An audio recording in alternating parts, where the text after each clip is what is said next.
Today I'm going to tell you about a gold and silver mining district that produced 10 million ounces of gold and more than 200 million ounces of silver. That's amazing. It is the most famous and the biggest gold and silver district in the United States. It's very famous, well known. There's still people living here, and it has an amazing story. In fact, I still come up here and mine gold, and I do dry washing and that sort of thing. I've found pieces of ore on the mine dumps here with visible gold in them, and of course silver minerals.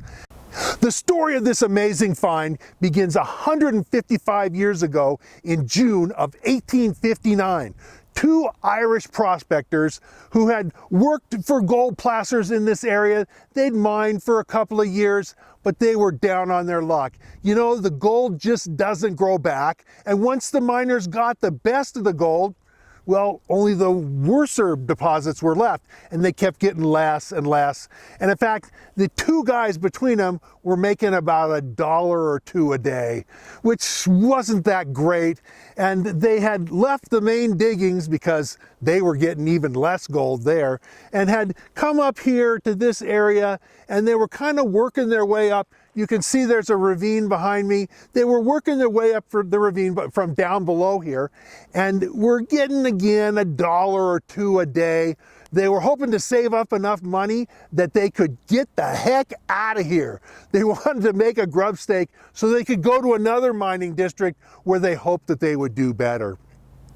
Now they got up here and there was hardly any water. They were using a rocker, and a rocker is a system that, you know, just doesn't use a lot of water, but it uses some. You need some water.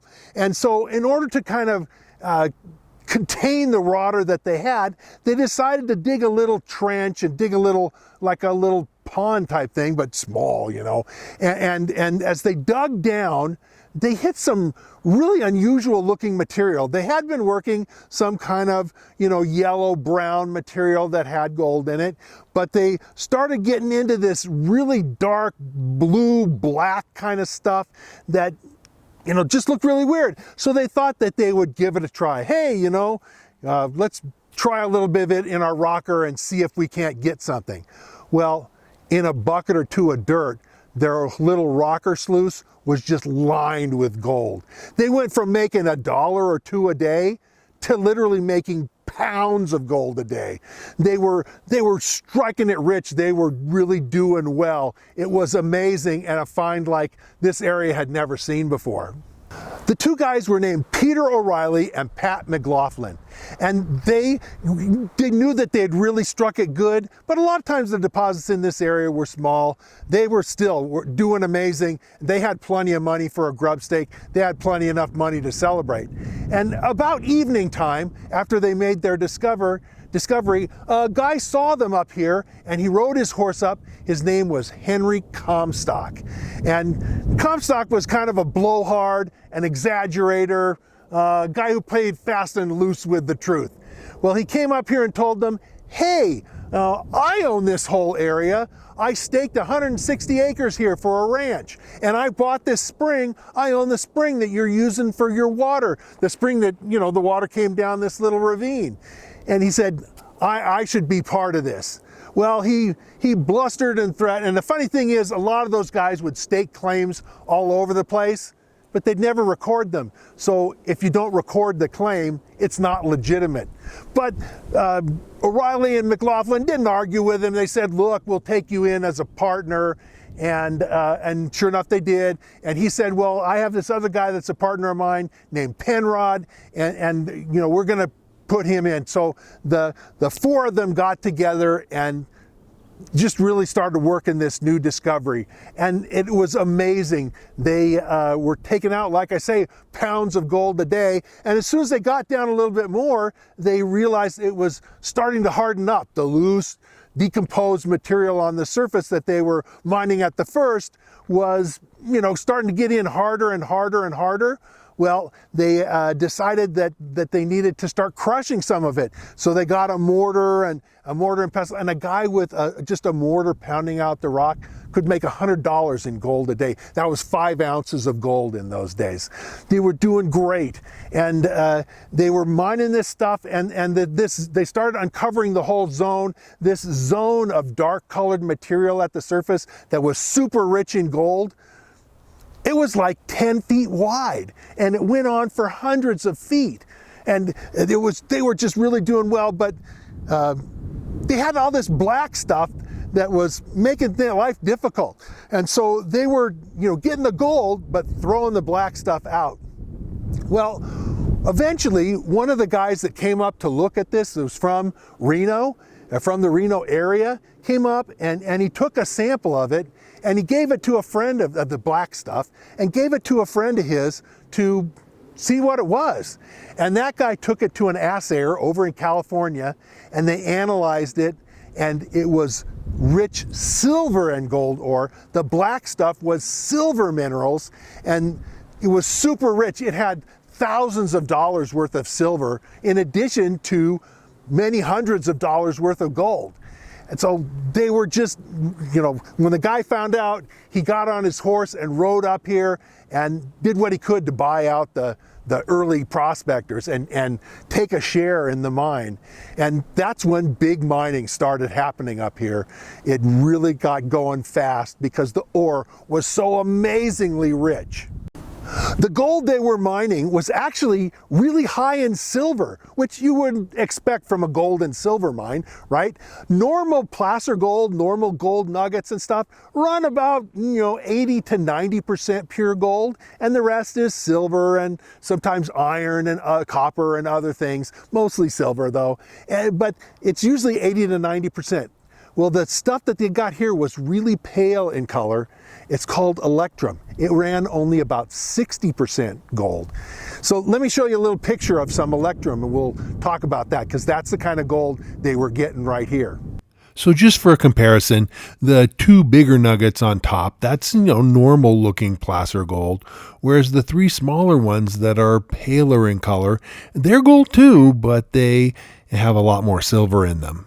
Here's another piece. This is from northern Nevada, but not from the Comstock district. But still, you can see the pale color of the gold, showing that it has quite a bit of silver in it, more than you'd normally expect. Finally, here's a really wiry specimen in quartz of that high silver gold, but this is a lot gold. It's not just metallic silver, it's the Electrum, the high silver gold. So as people started to realize that this was more than just a gold discovery, that it was super rich gold and silver, they began to seek out and buy out the early partners, the early owners of the mine. Comstock, who really had, because he was so much a braggart and everything, had basically attached his name to this whole feature, this whole vein zone, this whole lode, and that's why it was called the Comstock Lode. And so he sold out for $10,000. Now, in those days, $10,000 was a lot more money than would be now. In equivalent today's dollars, that might be as much as $1 million. So when you say Comstock sold out for $10,000, he didn't do that bad. The guy O'Reilly, one of the original 2 guys, held on a while longer and actually got $50,000 for his share of the mine here. And like I say, that's probably the equivalent of almost $5 million. So again, he didn't do that bad. The early day miners didn't know what to do with their money. They didn't know how to invest. They didn't know how to grow their opportunities. Instead, they just went on a big binge and spent money every which way. They drank a lot of it down, and all of them within a year or so were basically broke again. In fact, within a few years, O'Reilly, who'd held out to get $50,000 for his share, was working as a cook for one of the mines, just getting basic minimum wage kind of wages. And so, the money was a big deal, but the people who came in and invested, they were the ones that were making money hand over fist. So they started mining down in a serious way. They started mining it, you know, using real miners and money and capital and equipment, and making a real mine out of it, and just not like a surface scratching when the Comstock and the Irish guys had it. No, they started mining it at a real kind of mining method. There's a plane above you. I know. And it's getting louder. Well, it's like, it's right there. I can see it. It's okay. I can wait.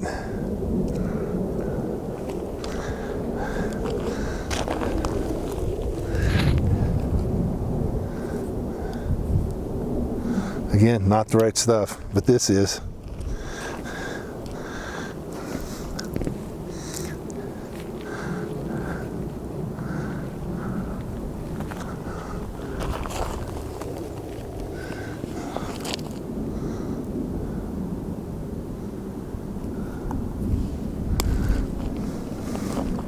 Problem with planes is they're slow.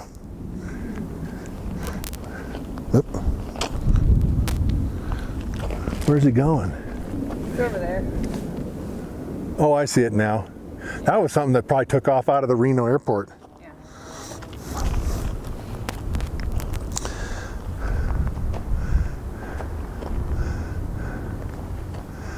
All right, I'm going to start again. Racing on adventure. Yeah. Okay, so when the new owners had bought out the original Irish miners and Comstock and any of the other early miners, and the new owners had money, they started to mine this area in a real serious way, not just a surface scratching, but sinking shafts and going down and mining it on a big scale. Now, the problem is, it just got better and better the further they went down. At the surface, it was maybe 10 feet wide, but when the times they got down to 50 or so feet, it was 20 feet wide and still super rich. And by the time they got down to 150 feet below the surface, it was 45 feet wide. No one in the world had ever seen a super rich vein that was that wide. And you know, the early day miners, if you had 5 or 10 feet, they just had stalls. They would take a piece of a trunk of a tree, like a pine tree, and they could wedge it against the walls, and the tree would support the walls and keep things from caving in. But when you're at 45 feet, even if they could bring in a timber that wide, the timber would weigh so much that it would sag in the middle and it wouldn't support the walls. They actually had some pretty bad cave-ins here in the early days. So they brought in a guy, his name was Philip Deidesheimer. He was a German mining engineer who'd been trained in the silver mines of Germany. And he came here and saw these super rich, super wide veins, and he invented a new way of taking care of it. He invented what's called the square set. And basically, it's units of cubic sets of wood that can be built in any direction and used to support the walls. And they were sturdy, and whatever the force coming against the cube, it was able to support it, and they were able to mine the material out without having these horrible cave-ins. And like I say, it was getting wider and wider, and actually, this canyon behind me, there's a notch that's cut into the ground. That's where the vein was. And when they mined it all out, you know, if you take out 45 feet of ground, you know, there's nothing left. And so they mined it, and there's some fill that went in there later, but this is where they did that huge amount of mining, where they had the cave-ins, and where Mr. Deidesheimer invented the square set. It's still here. Now, I just picked up, you know, I say that there's super rich ore here. I just picked up a really rich piece of this black material that is like they were mining in these early days. This seam is full of silver ore. And this is the kind of stuff, it's still on the dumps today.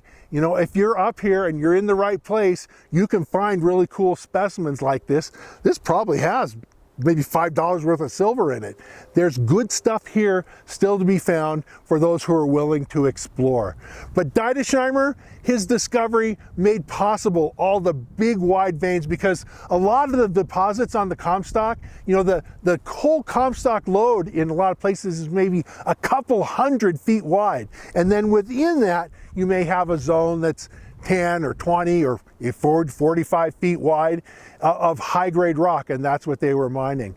Now let me show you some examples of how that square set timbering works and how it's able to hold spaces that are just huge, and it's still used all around the world today. And here's a drawing depicting how these square sets, that basically these wooden cubes, were set in a space to support the wall and the ground around it, so that you didn't have cave-ins.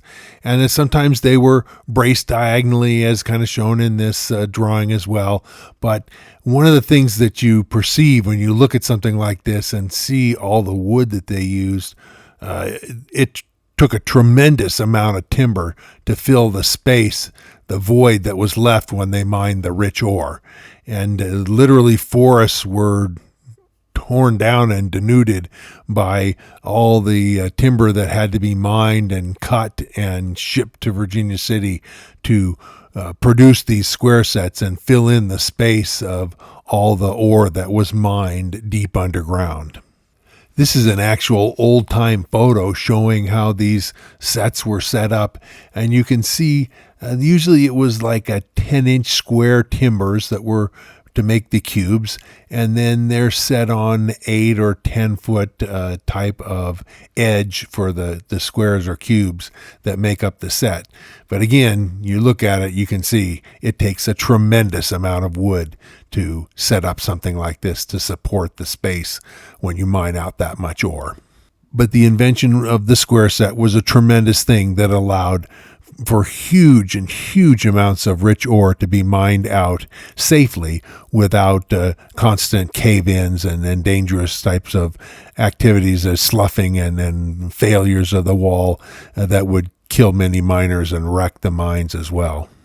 So this area produced millions of tons of ore. Literally over the many years, there were over 10 million tons of ore that got mined. And there was extensive mining. The Comstock Lode, there's miles and miles and miles of underground workings. And the first mines were found up on the hill, but initially it looked like the vein dipped west into the hill. But then as they got down farther, they began to see that the veins turned and started dipping east. And so the first lines of shaft were up the hill. There was the first line of shafts, then there was a second line of shafts, and a third line of shafts, and then this is actually part of the fourth line of shafts. The shaft behind me went down over 2,000 feet, and it wasn't the deepest shaft. The deepest shaft, which is over here, actually went down over 3,000 feet deep. And from the deep levels, even at 3,000 feet, they went out for long distances and then put down additional workings that went down as far as 4,000 feet. And they mined some ore. Most of the ore that they mined here was from 2,000 feet and above. But it's very unusual. This type of deposit usually doesn't go down that deep, but because it was so deep and the veins were so wide and there was so much really rich ore, Virginia City became a huge town. Virginia City was actually the second largest city west of the Mississippi. Only San Francisco was larger. In those days, LA wasn't larger, Seattle wasn't larger. Only San Francisco was larger than Virginia City. Tens of thousands of people lived here. Let's take a look at what the town was like and what life was like in Virginia City in the heyday of the mining. Like I say, Virginia City was big. And as much of a sprawling town as you can see in this picture, there's as much or more that are out of the view, either behind or around a corner, around a bend that you can't see. It was a huge town of many buildings, brick and wood and all sorts of things, and there was a huge amount of commerce. In fact, commerce was the driving force behind Virginia City. The mines were making money hand over fist.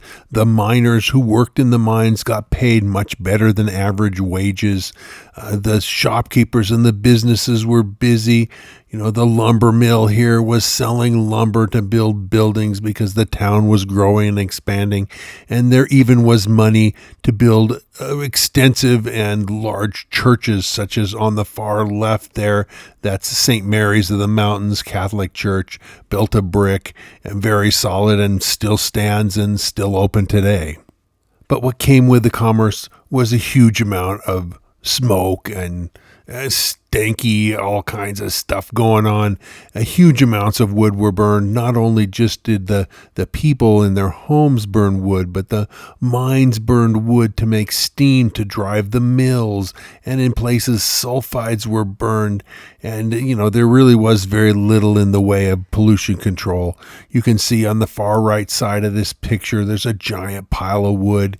The mines went through huge amounts. And what lumber wasn't going into the mines to build the square sets went into the mills to turn the boilers and make the stamp mills run. And that is what life was like in Virginia City in the 1860s and 70s and 80s. Life in the mines was really difficult. The mines went down so deep that they started getting into the hot zone of the earth. Literally the deepest mines that were down over 2,000 feet deep, well over, there were temperatures from 100 up to 130 degrees in those underground workings. And men can't work for any long lengths of time at 120 and 130 degrees.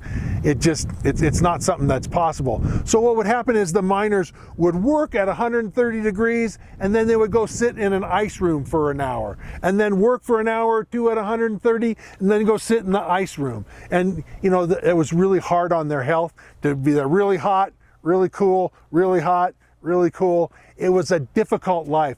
Let's take a look at what the mines in the underground life of Virginia City, the underground workings and what it was like.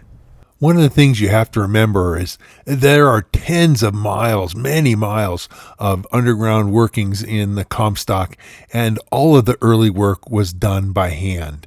You can see guys with drill bits, basically chisels, and a sledgehammer drilling the hole into the rock. And when the bits got dull, they had to be sharpened, but it was a process of hand drilling every hole, usually not more than 2-3 feet at a time. Modern mines have compressed air powered and hydraulically powered drill systems that can drill holes just in a matter of a minute or two, can drill a hole for blasting. But these guys, it would take long hours for them to drill a hole for a set for a blast round. It was just a tremendous amount of work. I showed you already the square set, but in areas where the rich ores were narrower, they would put branches or trunks across the width of the vein and work off these cross pieces. They were known as stalls. So they would stand on the stall. It was totally dark down there, and you'll note each miner has something in his hand. These are candles, and so it was dimly lit only by candlelight, by a handful of candles. Each miner would have his candle to see what he was doing. Now, I mentioned that some of the deeper mines were down a couple thousand feet and more, and that the temperature down there was 120 to 130 degrees. Now, I didn't mention that it's also wet down there. There's lots of water, and so it's totally humid. And honestly, at 120, 130, it's like working in a sauna. And if you were going to work every day, well, these guys, they go to work with no shirt on. They work bare-chested, and because they're basically working in a sauna. And you'll also notice that none of them have anything like a hard hat. Most of them have soft hats, and of course, if you bump your head against the rock, well, the rock just rips your head open. The deep underground mines were also plagued by huge amounts of water. They were literally pumping out from all the different mines more than 10 million gallons of water a day. Imagine that, just huge amounts of water that were coming out of the mines from the various shafts and the pumping that had to go on. They actually built a shaft, or actually a drainage tunnel that went in and hit the lode at about 1,800 feet. It was called the Sutro Tunnel, and it hit the mines at about 1,800 feet deep, but they'd already gone way deeper than that, and so they would only pump up to the Sutro Tunnel level and then just drain all the water out the Sutro Tunnel. Let's take a look at some of the pumping, and it was a very expensive operation for the mines in those days to pump all that water. Pumping the water from such huge depths when the shafts were down thousands of feet required a tremendous system. You can see the man standing next to the central shaft that the flywheel spins on. This flywheel would run a pumping shaft that went all the way down thousands of feet. It was made of timber, but it was timber pieces that were bolted together. But still, it would go down thousands of feet and pump up the water in little stages one at a time, pumping up, pumping up, pumping up until it eventually got to the surface. But it took a huge amount of wood to fire the boilers that ran this, and it was one of the real big expenses of the mines. Now the Comstock lode, like I say, especially in the upper levels, was a couple 100 feet wide, and the ore zones within that were narrower, as much as 45 feet, as I told you earlier, but usually a little smaller than that, went down, and so not all the whole Comstock lode was mineralized, just areas within it. Let's take a look and talk about the mineralized areas and the ore bodies within the Comstock lode. This is a diagram that shows the mineralized areas in the Comstock lode. Now, it's a section through the lode, and the dark areas are the areas where there was ore present. And you can see that the one at the surface on the far right, that is the Ophir ore body, and it's the one that was there where I started this video, that was found at the surface, that was super rich, and they got down and it just got wider and wider. And below that, or a little bit below it and to the left, is the great big bonanza. The one thing about this section is it doesn't show the thickness of the ore body. It just shows where the ore body was in the Comstock lode. And it doesn't show how rich the ore body was. You know, not all rich ore is the same level of richness. So some of the ore was just good ore. Some of it was super rich. Some of it was in between. And anyway, and there were a few ore bodies that were found after this map was made, because this was made in the 1880s, and there was continued exploration into the 1920s. So there were additional ore bodies that were mined, especially in the deep area between the Great Bonanza ore body that's underneath the Ophir, and then heading down to the little ore bodies there that are at the border of the Union and the Sierra Nevada. There's a number of small ones that were found in between those two, pitching downward. Now, there was also a barren area south of the Potosi on the right or left hand of the map, and then beyond that, then there was a whole set of ore bodies at the southern end of the Comstock lode. Let's take a look at those next. This is the south section of the lode, and you can see on the far right there's kind of a barren section with the bullion and the exchequer. And then you see the piece that's on the surface, that's kind of a little bit right of center. That's the Gold Hill Bonanza, which was discovered actually about the same time as the Ophir Bonanza. And it was very, very rich, a little more rich in gold than in silver, but still very rich. And then there's numerous smaller ore bodies heading to the left. The one deepest down, that is the Crown Point and Belcher Bonanza, that basically the line between the Crown Point and Belcher splits the ore body in two. It was a deep ore body.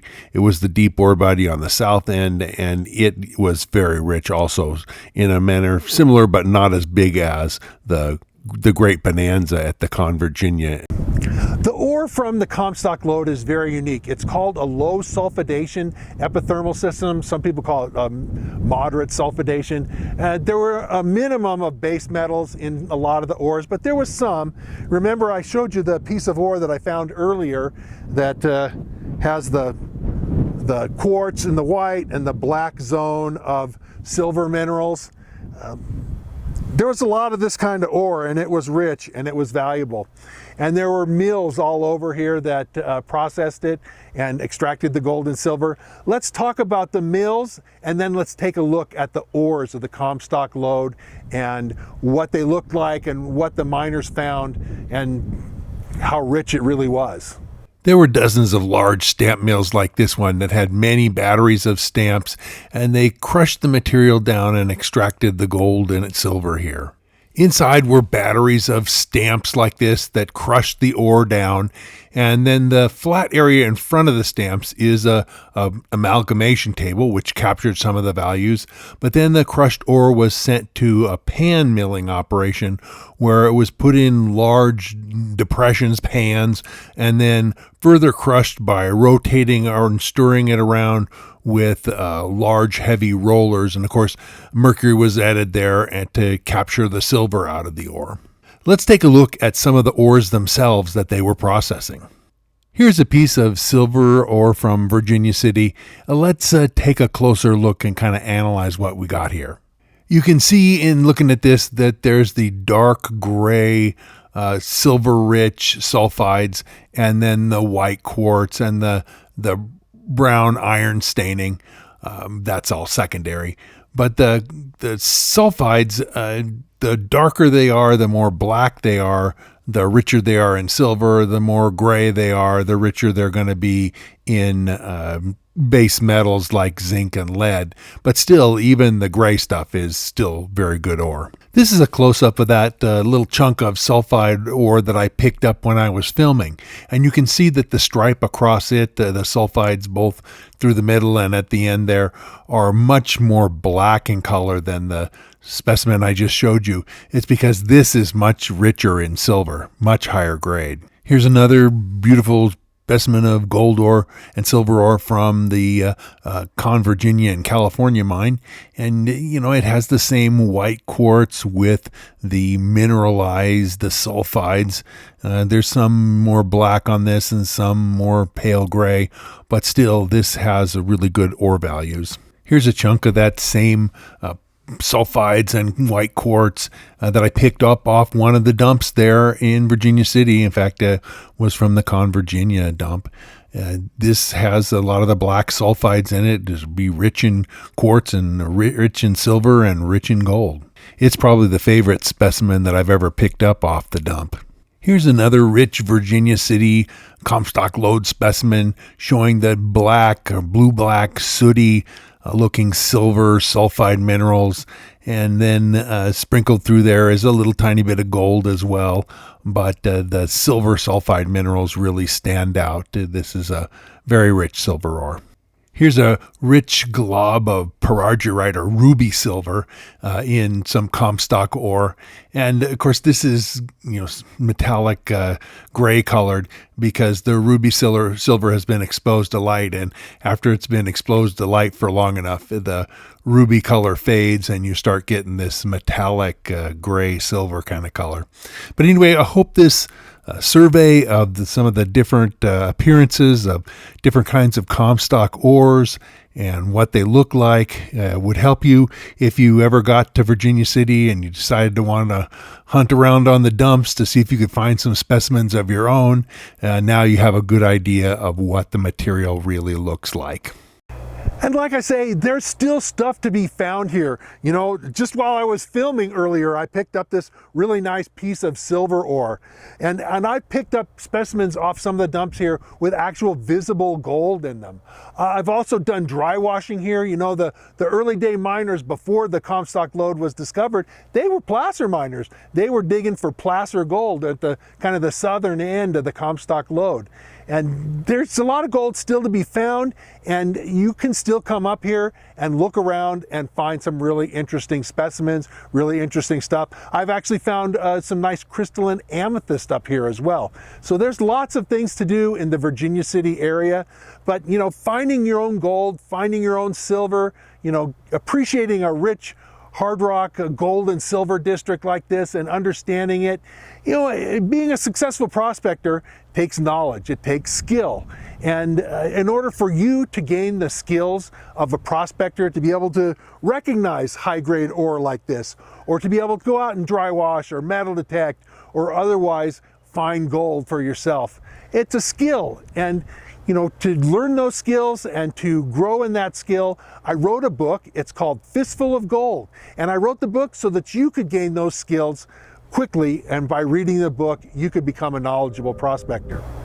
And I'm going to tell you a little bit more about my book right now. This is my book, Fistful of Gold. It's an encyclopedia of everything you need to know to go out and find gold for yourself. It distills down my 45 years of experience out in the field prospecting, as well as my degree in mine engineering.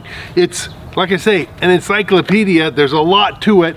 It's over 250,000 words long, hundreds of pages with hundreds of illustrations, teaching you what you need to know about geology, about mining districts, about techniques of finding gold. It covers metal detectors, sluicing, panning, dry washing, high bankers, you know, you name it, it's covered in there.